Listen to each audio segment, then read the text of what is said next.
اس کے بعد 8 احکام آ رہے ہیں مسلمان معاشرے کو مضبوط اور مربوط رکھنے کے لیے، اس لیے کہ اقامت دین کی جد و جہد، غلبہ دین کی جد و جہد، اگر یہ جماعت مضبوط نہیں ہے، مستحکم نہیں ہے، مربوط نہیں ہے تو ظاہر بات ہے جد و جہد کمزور ہوگی۔ اور اس کے اندر رکھنے کہاں سے پیدا ہو سکتے ہیں؟ 2 بڑے حکم اور 6 چھوٹے حکم۔ ویسے وہ چھوٹے کس وجہ سے کہہ رہا ہوں وہ بھی میں آپ سے عرض کر دوں گا، اس لیے کہ وہ ایک آیت میں 3 جمع کیے، اور یہاں پہلے جو 2 بڑے حکم آ رہے ہیں ان کے لیے مستقل آیات نازل ہوئی۔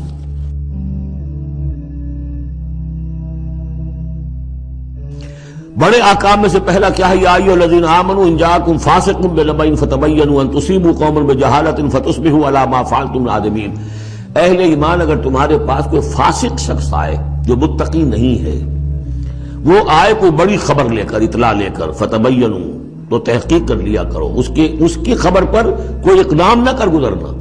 ہو سکتا ہے وہ غلط بات بتا رہا ہو تمہیں کہ فلاں قبیلہ جو ہے حملے کی تیاری کر رہا ہے تو تم پہلے اسے پری ایمپٹ کرنے کے لیے فوری طور پر تم حملہ کر دو، نہیں،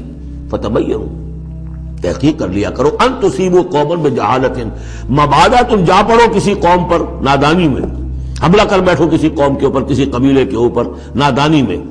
فتصبحوا علی ما فعلتم نادمین، اور پھر تمہیں ہونا پڑے جو کچھ کہ تم نے کیا ہو اس پر نادم۔ اس لیے یہ کہ افواہوں پر کوئی اقدام نہ کیا جائے۔ ہاں خبر لانے والا صدیق اکبر ہو رضی اللہ تعالیٰ عنہ، بات دوسری ہے، لیکن یہ کہ جو شخص جو ہے قابل اعتماد نہیں ہے، اس کا کردار، اس کی زندگی جو ہے اس طرح کی نہیں ہے، تو اس کے بارے میں اس کی رائے ہوئی کسی خبر پر فوراً کوئی اقدام درست نہیں ہوگا، اس کی پوری طرح تحقیق کرو، تفتیش کرو۔ اور ایسا ہی ہوتا ہے اکثر و بیشتر کہ یہ جو افواہوں کے اوپر اقدام کر دیے جاتے ہیں ان سے بڑے بڑے جھگڑے شروع ہو جاتے ہیں، بڑی بڑی جنگیں شروع ہو جاتی ہیں۔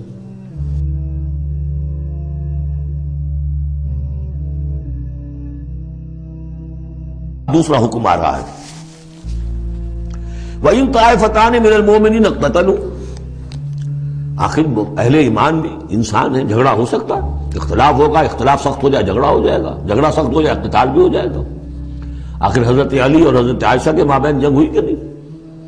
حضرت علی اور امیر معاویہ کے درمیان جنگ ہوئی کہ نہیں؟ یہ کون ہے؟ کس کو اب کہہ دیں گے کافر؟ معاذ اللہ ثم معاذ اللہ۔ تو فرمایا وَإِن طَائِفَتَانِ مِنَ الْمُؤْمِنِينَ اقْتَتَلُوا، اگر اہل ایمان میں سے 2 گروہ لڑ پڑے، فَأَصْلِحُوا بَيْنَهُمَا، تو اب عام معاشرے کو یہ سمجھنا چاہیے، سب لوگوں کو، کہ وہ یہ نہ سمجھے کہ ہم سے کیا ہے، آپس میں نپٹ لیں، نہیں، ان کے درمیان صلح کراؤ، تمہارا فرض ہے، یہ اجتماعی فریضہ ہے، صلح کراؤ، فَأَصْلِحُوا بَيْنَهُمَا۔ انڈیفرنس ہمیں کیا تعلق؟ غلط، اس لیے کہ یہ جو رکھنا پڑ رہا ہے یہ اسلامی معاشرے کا رکھنا مسلمانوں کی مجموعی قوت کو کمزور کرنے کا سبب بنے گا، اور مسلمانوں کی قوت کمزور ہوتی ہے تو اللہ کے دین کے غلبے کی جد و جہد کمزور پڑ رہی ہے، لہذا فرض سمجھو اصلحوا بینہما، ان کے درمیان صلح کراؤ۔ فَإِن بَغَتْ إِحْدَاهُمَا عَلَى الْأُخْرَىٰ، پھر اگر ان میں سے ایک دوسرے پر زیادتی کرے، صلح کی پابندی نہیں کر رہا، صلح کرا دی گئی پھر بھی وہ زیادتی کر رہا، فَقَاتِلُوا الَّتِي تَبْغِي، اب جنگ کرو اس سے جو زیادتی کرنے والا ہے۔ اب یہ 2 فریقوں کے درمیان نہیں رہا معاملہ، اب ایک فریق گویا کہ پوری مسلم جماعت کو، پورے مسلم معاشرے کو، پوری ملت اسلامی کو جو کہ وہ للکار رہا، چیلنج کر رہا ہے، تو اب ان سے جنگ کرو، حتیٰ تفیء الی امر اللہ، یہاں تک کہ وہ لوٹ آئے اللہ کے حکم کی طرف، صلح کی جو بھی شرائط تھی ان کو دوبارہ قبول کر لے۔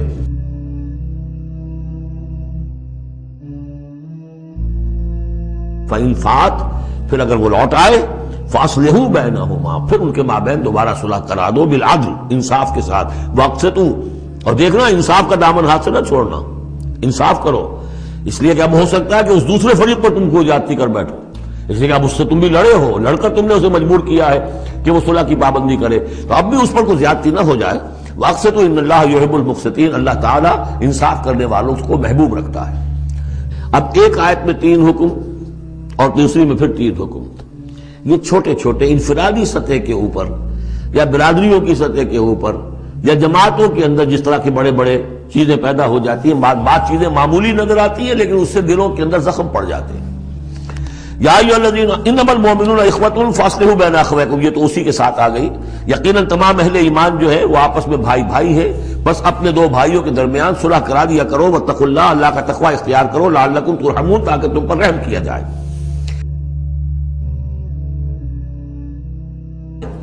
یا ایھا الذین آمنوا لا یسخر قوم من قوم عسى ان یکونوا خیرا منهم ولا نساء من نساء عسى ان یکن خیرا منهن، اہل ایمان تم میں سے کوئی گروہ دوسرے گروہ کا مذاق نہ اڑائے،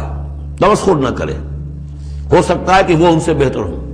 جن کا تم مذاق اڑا رہے ہو، کسی ایک برائی کو دیکھا ہے تم نے، کسی ایک عیب کو دیکھا ہے، اس کی ناک چھوٹی ہے، اس کا کان چھوٹا ہے، اس کا فلاں یہ ہے، اس کا یہ ہے، تو تم نے تو کوئی عیب دیکھا ہے ظاہری، ہو سکتا ہے دل میں اس کے تقویٰ تم سے 10 گنا زیادہ ہو، اللہ کی محبت، اللہ کے رسول کی محبت تم سے 1000 گنا زیادہ ہو، تو تمہیں کیا پتا، تم نے تو ایک چیز دیکھی ہے۔ اسی طرح عورتیں دوسری عورتوں کا مذاق نہ اڑائیں، عسیٰ ان یکن خیرا منہن، ہو سکتا ہے کہ وہ جن کا مذاق اڑایا جا رہا ہے وہ اللہ کی نگاہوں میں بہتر ہو ان سے جو مذاق اڑا رہی ہیں۔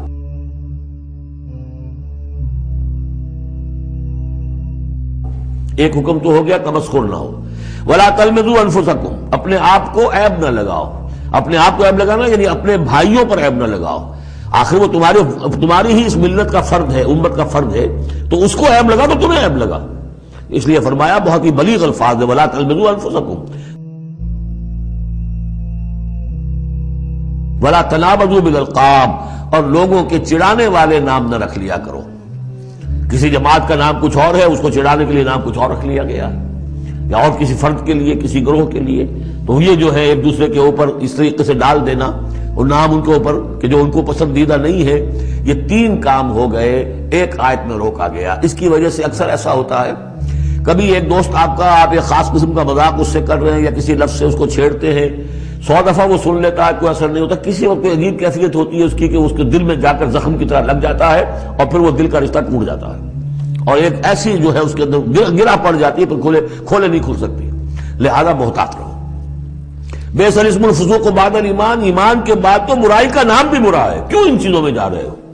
تمہیں تو ایمان کو سمجھنا چاہیے کہ اللہ نے تمہیں اتنی بڑی فضیلت دی ہے، تو ان گندگیوں کی طرف جو ہے تم متوجہ ہی نہ ہو۔